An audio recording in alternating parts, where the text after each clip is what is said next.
we have kind of a combination of like our academic scholars, and we have some great local historians. And along those lines, we have Mr. Charlie of the Seaboard Airline Railroad coming to give us a presentation next. Mr. Charlie is a member of Friends of the Marjorie Kinnan Rawlings State Park, the Marjorie Kinnan Rawlings Society, and the Florida Historical Society. He is also involved with railroad history and preservation with the Tampa Union Station Group and the Delaware, Lackawanna, and Western Railroad Historical Society. He is a member of various special interest rail groups like the Seaboard, SCL, and ACL Railway groups. Charlie's been an amateur ham radio operator for 26 years and involved in emergency communications with Pasco County and the city of Tampa. He speaks Morse code. His presentation today will tell the story of some of Marjorie Kinnan Rawlings' train travels during her time in Florida. As told by a conductor, he will be Mr. Charlie, who interacted with Marjorie Kinnan Rawlings as she traveled on the train. This presentation will be fictional history told with Marjorie Kinnan Rawlings' interests at heart. Come on up, Mr. Charlie.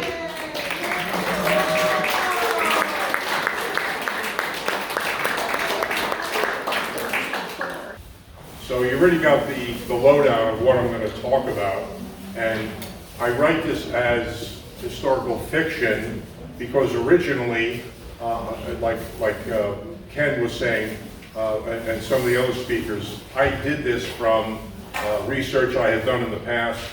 I'm a Florida native, smiling. I've been here for 22 years. As you can tell by my southern quote-unquote accent.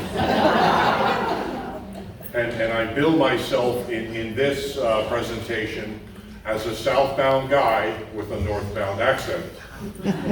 So if you can tolerate that, then I think we're good. I have a short poem that I want to read. Actually, it's like a little bit of prose that I wrote. I did not submit it, but I did show Ashley before this presentation, so she approved. And OBS, you're gonna see me use the initials OBS. That's the Orange Blossom Special. That's one of the trains that ran from Miami all the way to New York City. So OBS ode to Marjorie Kinnan Rawlings. Northbound on the Orange Blossom Special, winter 1939. She leaves Cross Creek before dawn. The sand road still cool and dark beneath the palmettos. A hired car rattles towards Hawthorne, where the station lanterns glow against the early light. The local Seaboard train arrives, first plane, practical, gathering passengers from the rolled pockets of Florida. She boards quietly without the pine flats, watching the pine flats and hammocks slip past, the world she writes about. Jacksonville is another universe. Beneath the high station roof, the Orange Blossom Special waits. A gleaming air-conditioned Pullman's, a dining car set with linen and silver, a club lounge where winter travelers read New York papers. A porter guides her to her compartment. When the OBS pulls out, the motion is smooth, almost theatrical. Georgia passes in long stretches of pine. The Carolinas blur into small mill towns and fields. Evening settles over Richmond. After midnight, the train crosses the Potomac. By morning, it threads the industrial Northeast, Baltimore, Wilmington, and Philadelphia. Early afternoon, New York, Pennsylvania Station, marble, echo, and crowds. She steps down from the Pullman, a woman from Florida, hammock, suddenly in the center of American publishing. The journey was essential, even frequent, yet it never appears in her prose. The Orange Blossom Special was the bridge she crossed, not the world she chose to describe.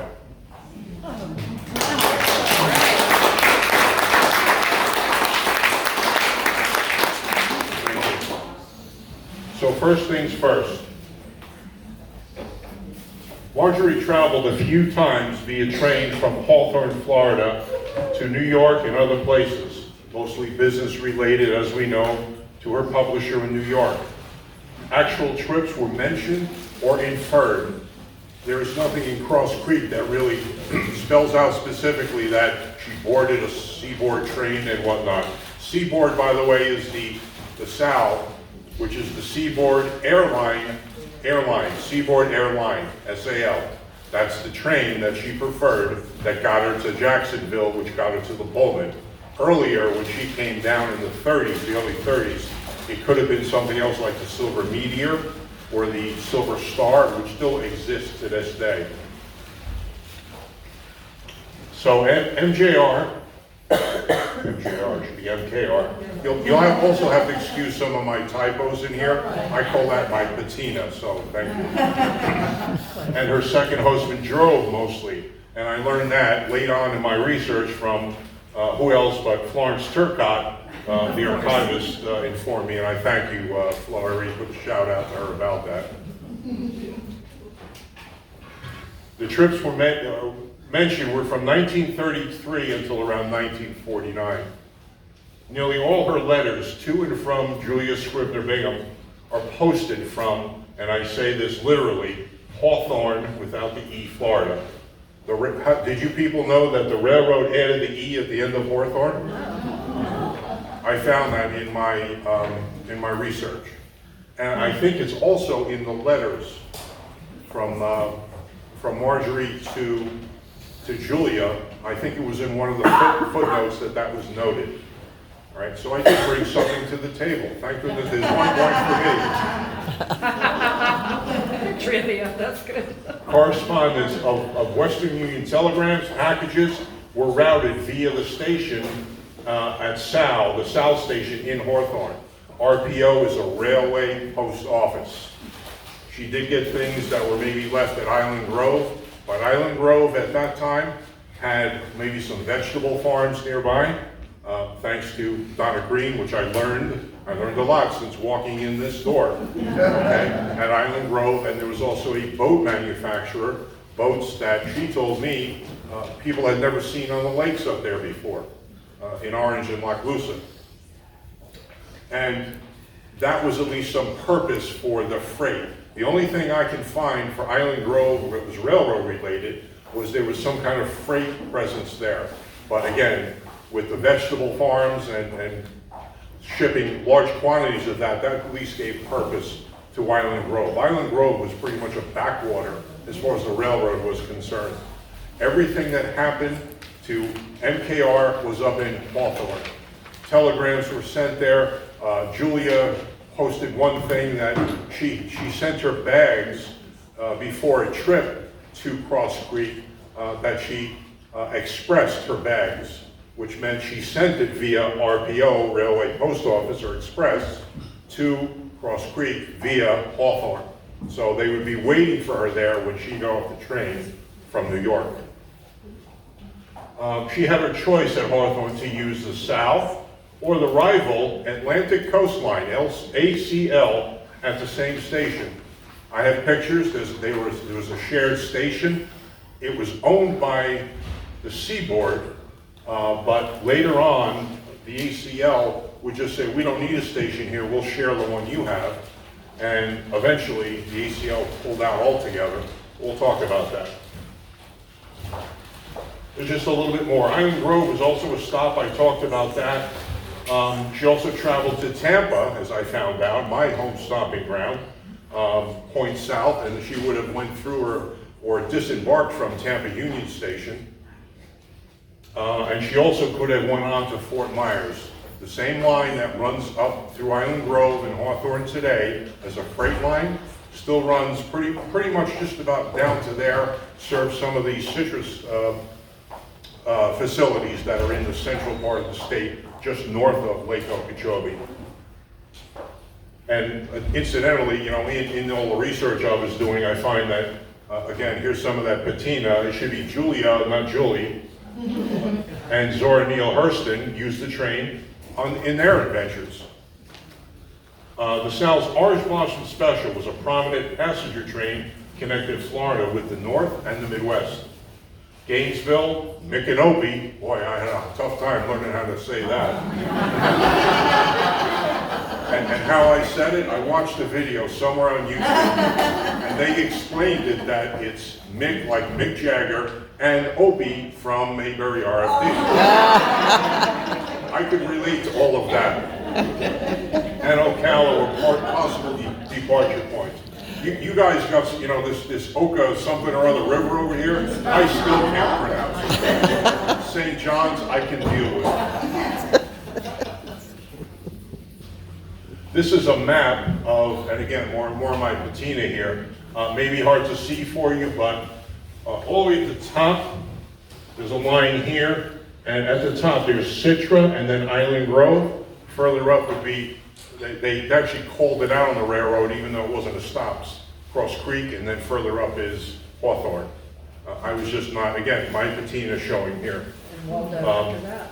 And even the railroad, the way they depict their lines like they're straight, that was, you know, of course, false advertising, because these were all curved, you know, they weren't straight. Let me just put it that way, they were not straight.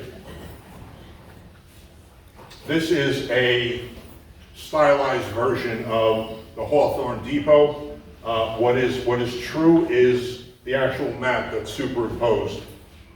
And there was the ACL crossing, the tracks, and then from this side would have been the South. And this is just some of the things, and there are actual places where this existed. This was torn down, I think, in the 80s, so it hasn't existed for a long time.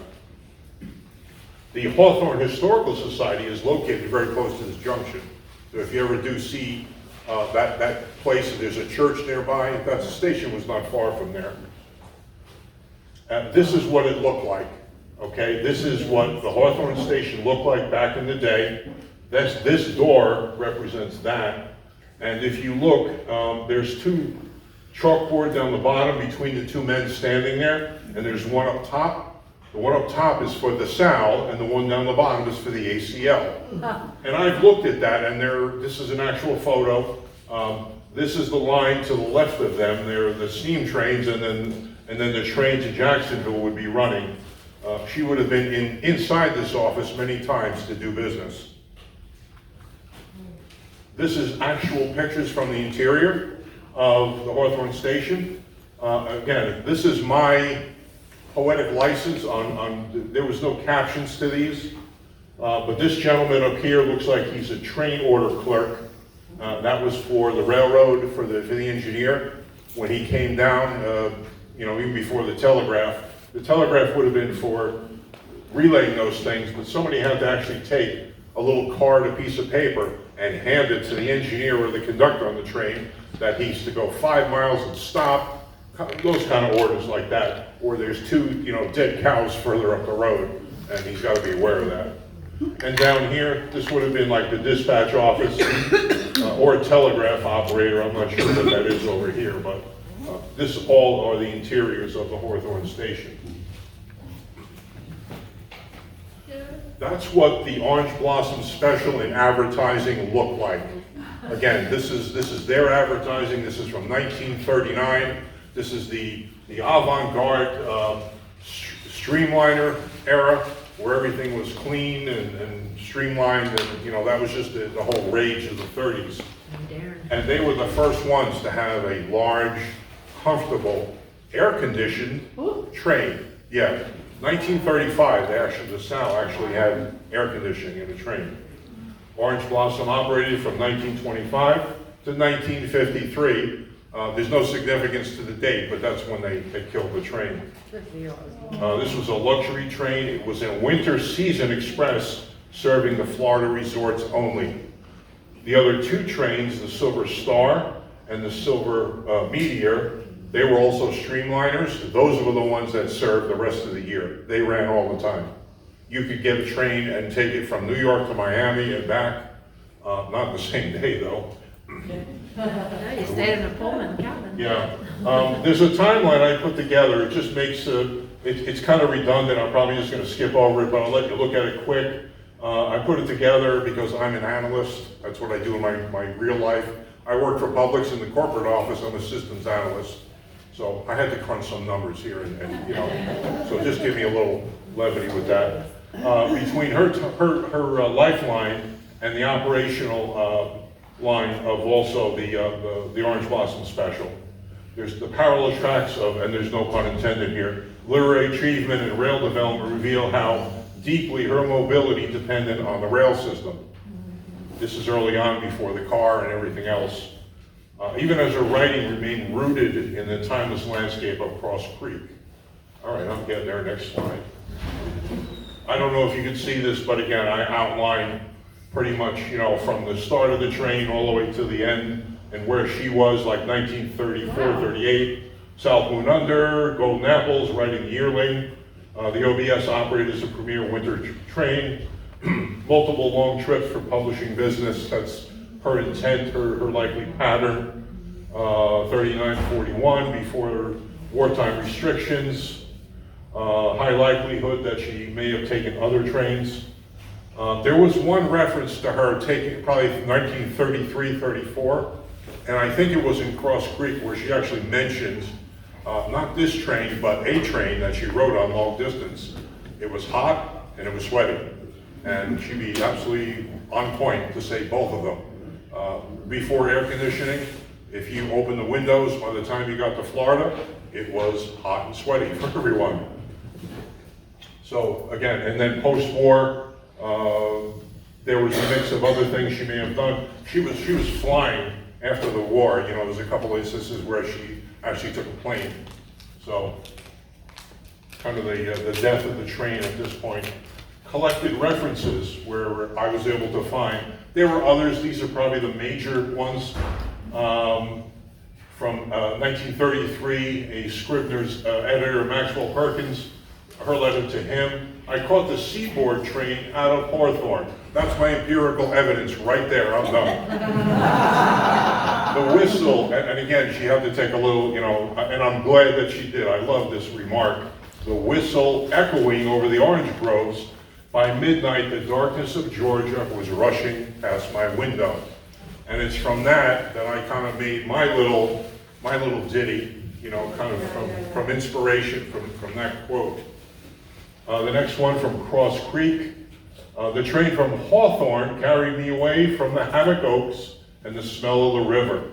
And I felt as though I left part of myself behind with the sand and the pines. I mean, how much more waxing poetic can you get?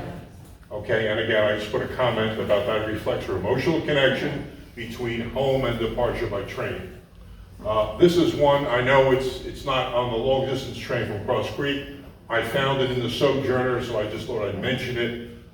He thought of trains that ran endlessly through the night, their whistles haunting across the marshes, carrying people to faraway cities.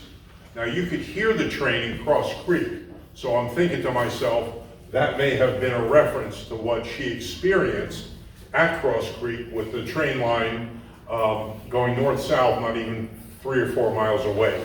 You easily could hear the whistle of the train.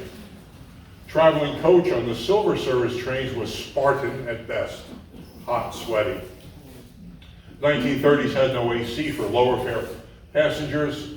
Frequent stops from the mid-30s forward on. The AC, we talked about that. Food was prepared fresh in the dining car. There were armies of Pullman folks. They were black people that labored on and on about all the people in the Pullman cars. They were paid the best. They made the best wages, and they also they treated their customers with really good service. Pullman sleepers and diners were a smooth ride, not so with coach. Liquor was served, and many of you were able to bring your own stuff, that could be moonshine, on board. Alcohol created issues, and there was many lack of good choices for some on board. There were stories associated with this I will not repeat in a mixed crowd. And this is what Marjorie would have experienced.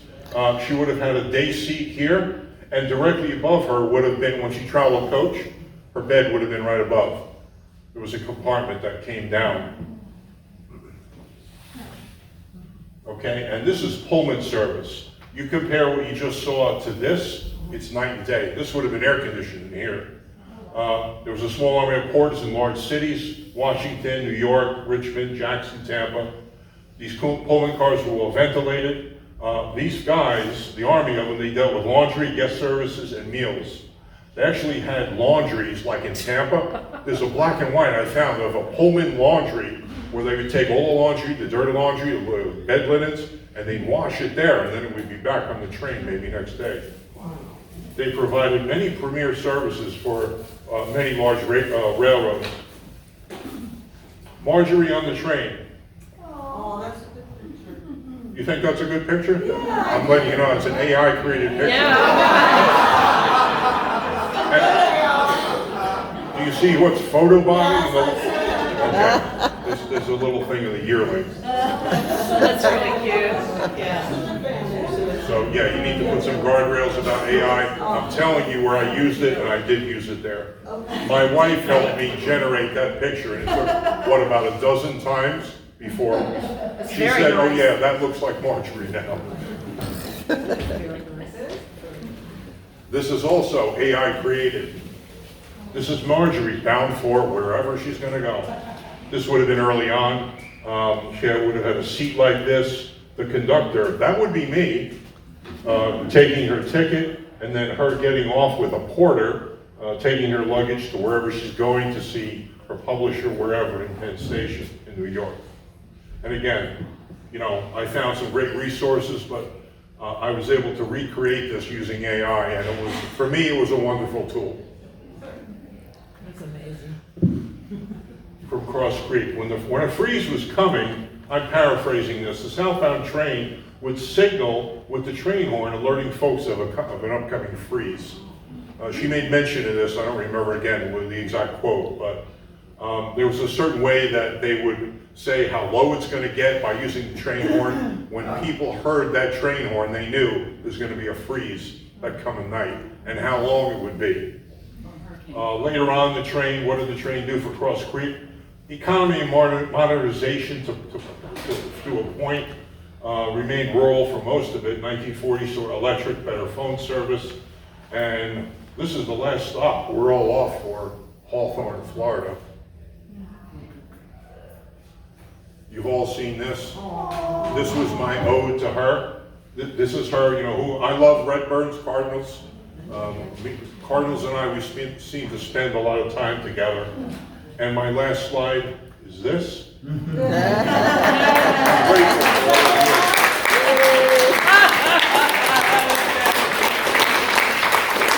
If you take a picture of that, that's my contact information.